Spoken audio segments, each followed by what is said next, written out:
This is Susan Sun Nunamaker with sunisthefuture.net here in Rochester, New York, at the starting point of the American Solar Challenge of 2012.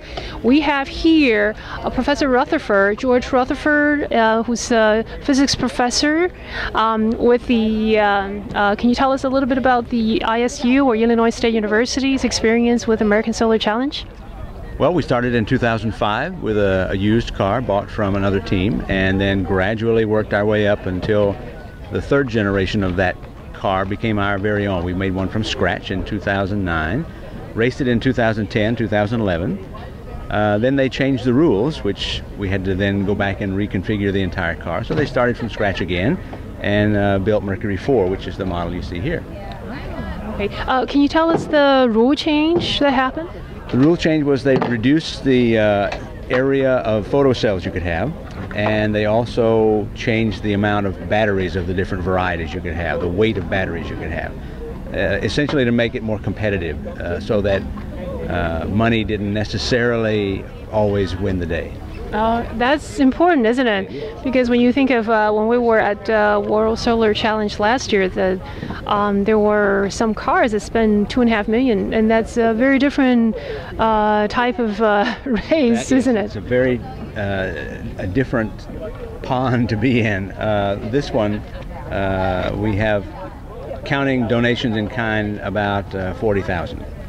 So very good. We're very frugal about all our purchasing. Well, that's what we want to see, less expenses. And as a matter of fact, this way, all teams will be more on the similar playing field. So well, ours tends to be more robust typically, if we can get the bugs worked out of it. Of course, that's every engineer's nightmare, getting the bugs out. But once we get the bugs out, it tends to be fairly reliable. It's not the fastest car on the track, but it tends to get out there and stay out there once we get it running. Oh, very good. And you are charging, I see it, right? That's right now.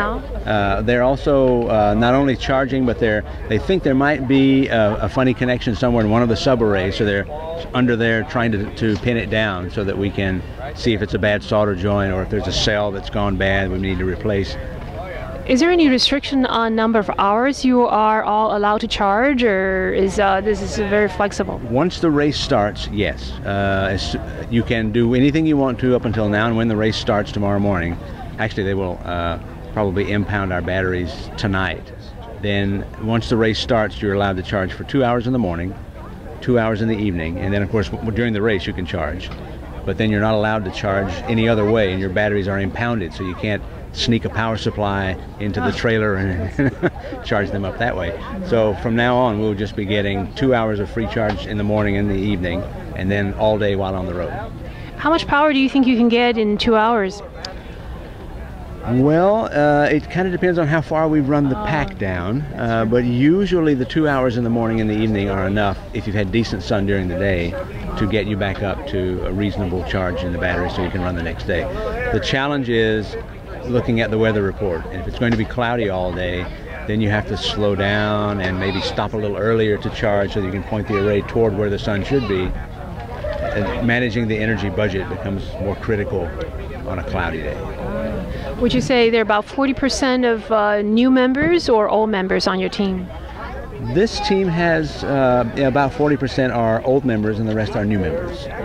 So it's mostly new members, as a lot of teams. Okay. Varies quite a bit. We are not centered in one department. We're a university-wide team.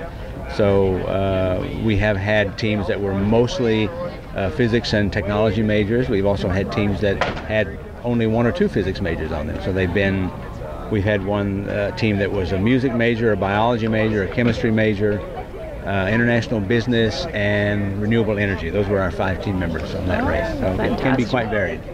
Well, I hope, do you think there will be a lot of students thinking in terms of going into solar industry or solar energy in the future? I think they will all certainly consider it now that they've had a taste of what the technology is like, and they also, by being around the technology, they know some of the promise and some of the difficulties.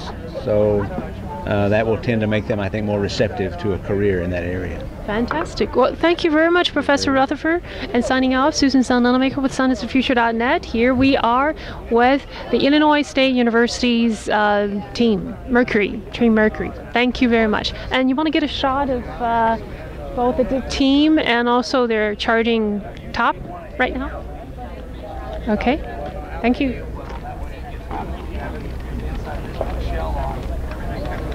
Signing off, Susan Sun Nunamaker with sunisthefuture.net.